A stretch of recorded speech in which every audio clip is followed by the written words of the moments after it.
El coronavirus avanza sin freno, derrumbando la economía mundial y con unas consecuencias que ya están alterando nuestra La vida. epidemia del coronavirus tiene en cuarentena a más de una decena de ciudades chinas como Changsha, a unos 350 kilómetros de Wuhan, donde muy pocos se atreven a salir. En todo el mundo, una a una, las ciudades se fueron aislando. Los centros de salud están al límite en esta emergencia por contener el virus. The risk remains high, and we have a long road to travel. En marzo del 2020, la Organización Mundial de la Salud decretó al COVID-19 como pandemia. El COVID-19, o también conocido como coronavirus, es una enfermedad que afecta principalmente a los pulmones y ha causado muchas muertes a lo largo de todo el mundo. Hemos visto médicos en Italia que han tenido que decidir a qué pacientes atender. Hemos visto países donde han caído en la más grande crisis económica por no tener a personas trabajando. Hemos visto cómo todos hemos sido afectados por la enfermedad y gobiernos, fundaciones, estados han tenido que dar respuesta. ¿Y las iglesias? También han tenido que dar una respuesta. ¿Acaso no decimos que Dios está al control de todo? ¿Acaso no decimos que no cae a tierra ningún pajarillo sin que Dios lo sepa y que todos nuestros cabellos están contados por Dios? Y parece que es muy fácil hablar de Dios cuando hablamos de pajarillos y cabellos, pero cuando tenemos que hablar sobre una pandemia asesina y maldita, nos quedamos totalmente mudos. Es hora de, por una vez por todas, dar a entender cuál es el verdadero concepto de la soberanía de Dios y no esas definiciones frívolas que hemos estado usando siempre. Y si yo pudiera definir ahora ante ustedes un verdadero concepto de la soberanía de Dios, diría lo siguiente: Dios es el soberano del universo, del cielo y la tierra. Y cuando me refiero a soberano y rey del universo, no me refiero a solamente que Él tiene la capacidad, sino que de facto Él ejerce esa capacidad y ese poder. Y todo para su santo, divino y buen propósito. ¿No me crees? Lo dicen muchos escritores bíblicos. Como por ejemplo lo dice Isaías: yo soy Dios y no hay ningún otro. Yo soy Dios y no hay nadie igual a mí. O también, como lo dice Daniel: ninguno de los pueblos de la tierra merece ser tomado en cuenta. Dios hace lo que quiere con los poderes celestiales y con los pueblos de la tierra. No hay quien se oponga a su poder. O también lo dice Pablo: Él hace todas las cosas conforme al designio de su voluntad. Podríamos seguir y seguir, pero el concepto se entiende. Todas las cosas, no algunas cosas. Todas las cosas sirven para su divino, santo y buen propósito. Y te preguntarás, ¿qué hay de Satanás?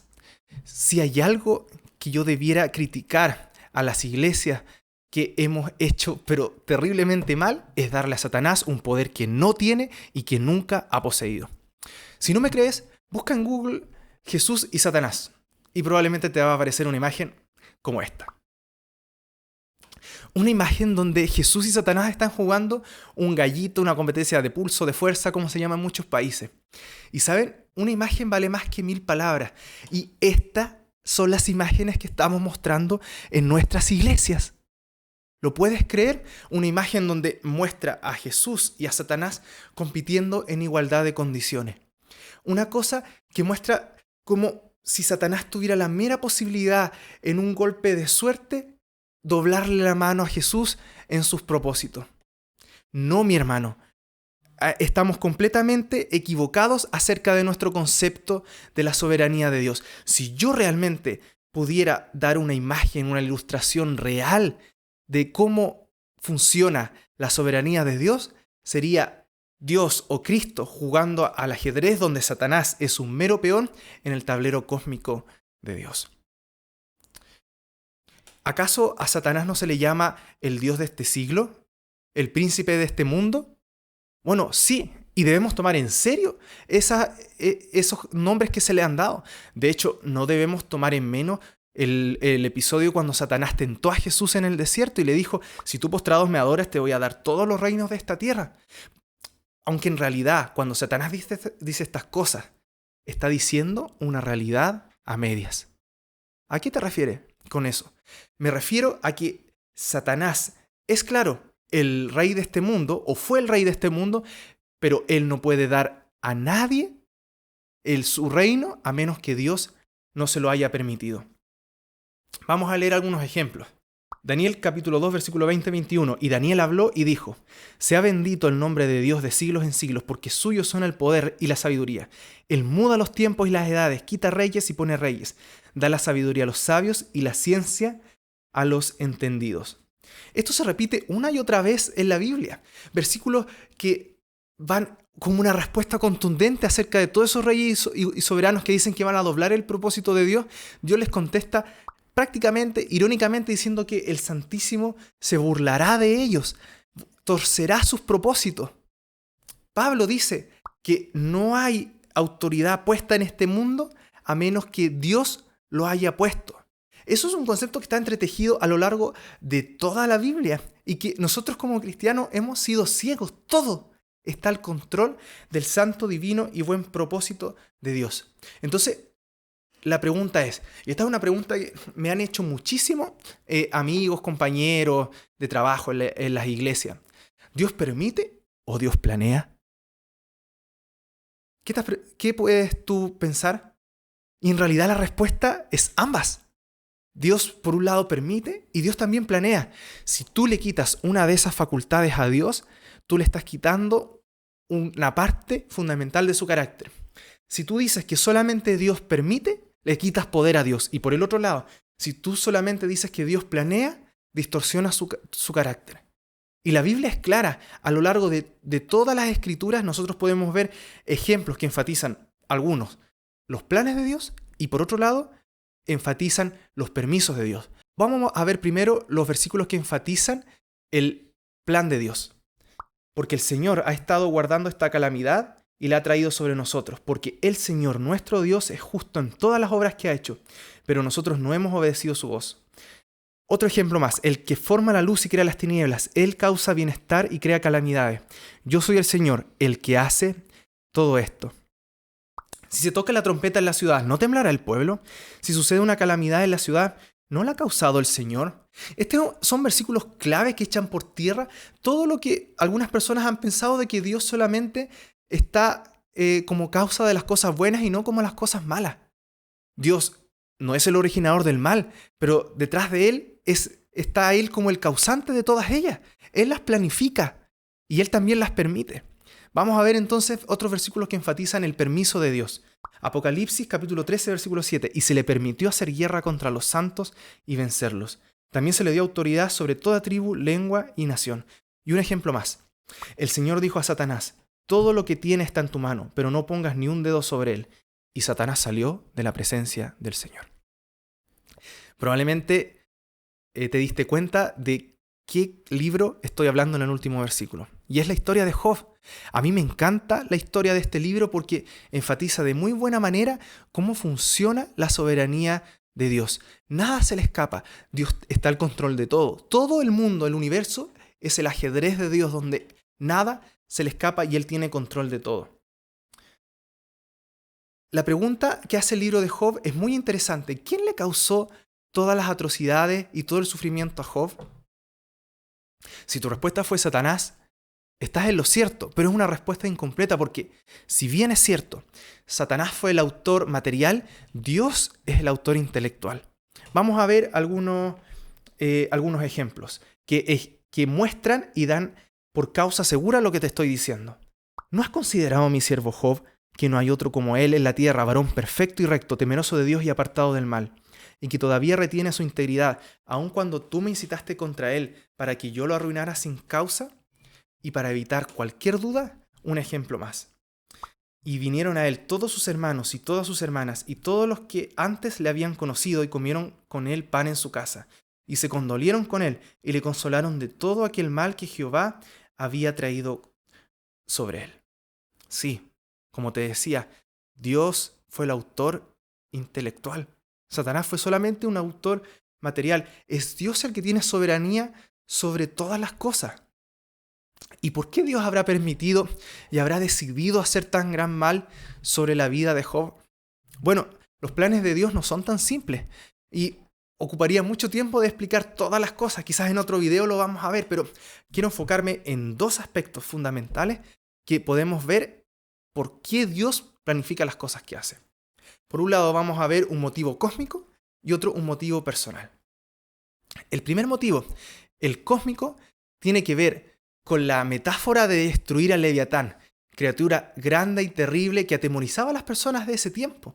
Figura de cómo Dios está al control de todas las cosas y en un día lejano Él destruiría a Satanás. Y el otro ejemplo, y la otra causa, es un motivo personal. Job dice, de oídas te había oído, pero ahora mis ojos te ven. Job pudo gustar y ver la gloria de Dios de una forma que nunca antes la había visto. Y él no fue el único. A lo largo de la historia de la humanidad, muchos, o quizás es mejor decir, pocos, han experimentado lo que realmente significa caminar al lado de Dios y que todo lo demás palidezca. Una de esas personas que tuvo el privilegio fue el apóstol Pablo. Él dijo, considero todas las cosas como pérdida con tal de ganar a Cristo. Miren qué tremendo.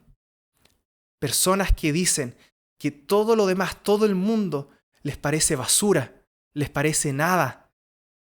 Es un vaso sin sabor comparado con el agua de vida que es caminar con Cristo. Aquí hay algo tremendo y nos llama a nosotros también a pensar cuáles son los propósitos con lo que Dios nos llama y con los cuales Dios manda calamidades a nuestra vida. Sí, es una gloria que está reservada desde el inicio de los tiempos para todos aquellos que confiamos en Dios aunque se desplomen los cielos. Y el coronavirus no es la excepción. Todas las cosas que pasan, todas las cosas confabulan y se dirigen para los santos y buenos propósitos de Dios. No hay fuerzas etéreas detrás, es Dios al control de todo. ¿Saben? ¿Qué pasaría si yo les dijera que la mayor injusticia del mundo fue planificada por Dios? Sí, estoy hablando de los sufrimientos y la cruz de Jesús. Dice la Biblia, porque verdaderamente se unieron en esta ciudad contra tu santo Hijo Jesús, a quien ungiste Herodes y Poncio Pilato con los gentiles y el pueblo de Israel, para hacer cuanto tu mano y consejo habían antes determinado que sucediera. Sí, Dios permitió a Herodes, a Pilato e incluso a Satanás perpetuar tal injusticia en contra de nuestro Salvador. Y todo para los santos, divinos y buenos propósitos de Dios. Como ves, los motivos de Dios no parecen tan simples, pero podemos ver que así también en la vida de Jesús, los motivos también tienen detrás razones cósmicas, razones globales. A través de Jesús, nosotros todos los cristianos podemos encontrar salvación a través de Cristo, que fue una vida triste, solitaria muchas veces. Fue una vida de vicisitudes, fue una vida de problemas. Podemos encontrar que Él escatimó todo como basura con el fin de darnos la salvación. ¿Y qué hay de nosotros los cristianos? ¿Qué ha hecho la pandemia en nuestro mundo? El coronavirus nos ha cambiado. El coronavirus ha cambiado toda nuestra manera de ver. Nos comportamos de manera distinta, trabajamos de manera distinta, nos comunicamos de forma distinta. ¿Y la iglesia en qué ha cambiado? ¿Saben? Hay algo que es triste decir, pero muchos de los cristianos hemos fallado. Si hay algo que ha traído la pandemia, aparte de los test de coronavirus, han sido los test de espiritualidad. Le estoy hablando a alguien que ha sido testeado por un test de espiritualidad y ha sido hallado negativo. Le estoy hablando a alguien que en vez de mostrar amor, ha mostrado egoísmo. Le estoy hablando a alguien cuando supo que la pandemia se había desatado en el mundo, salió egoístamente al supermercado a comprar pan, harina, papel higiénico para él sin pensar en los demás, que ni siquiera se ha preocupado cómo han estado las otras personas, que lo único que se pregunta es ¿cuándo yo voy a estar bien? El verdadero cristiano va a mostrar paz y no ansiedad. Oh Dios, ¿cuándo se va a terminar esto? Dios, por favor, que esto pare, que me quiero bajar. ¿Cuándo nos ha mandado Dios a orar para que las cosas terminen? Aunque ande en valle de sombra y de muerte, dice el pastor, No temeré mal alguno porque tú estarás conmigo. Versículo que tanto hablamos pero poco practicamos, de que el verdadero caminar con Jesús no es evitar los caminos oscuros, sino que caminar con Cristo en ellos. Cuando Jesús anunció de que la abominación desoladora iba a estar en Jerusalén, ¿qué le dijo a los discípulos? ¿Oren para que termine? No. Jesús dijo, oren para que su vida no sea en sábado, para que no estén en cinta, para que su vida no sea en invierno, pero no para que oráramos para que no ocurra. Aquí hay algo por lo cual debemos despertar. Los verdaderos cristianos vamos a mostrar gozo, no desesperanza, sabiendo que nuestra paciencia tiene grande galardón. Estamos aquí para ser la sal de la tierra. Querido amigo, si hay algo que trae el coronavirus, es un empujón de Dios para salir al mundo. ¿No me crees? ¿Saben? Habían unas personas que me decían que el coronavirus era una de las 7 plagas. Y eso, tristemente, es desconocer que la historia de la humanidad está llena de conflictos. Guerras mundiales. Hace 102 años solamente tuvimos una pandemia más terrible que el coronavirus. Holocaustos, matanzas, batallas, otras pestes. El mundo está lleno de crisis. Y si podemos ver en qué han ayudado las crisis al cristianismo, han sido en una cosa particular. Los primeros cristianos, en los tiempos de Jesús, después cuando Él anunció que debíamos predicar el Evangelio en Jerusalén, en toda Samaria y hasta lo último de la tierra, no fue cumplido a primera instancia. Los primeros discípulos se quedaron en Jerusalén predicando y no fue hasta el martirio de Esteban que ellos fueron echados y fueron, ¿qué cosa? A predicar a las ciudades afuera. ¡Qué tremendo! Y ¿saben?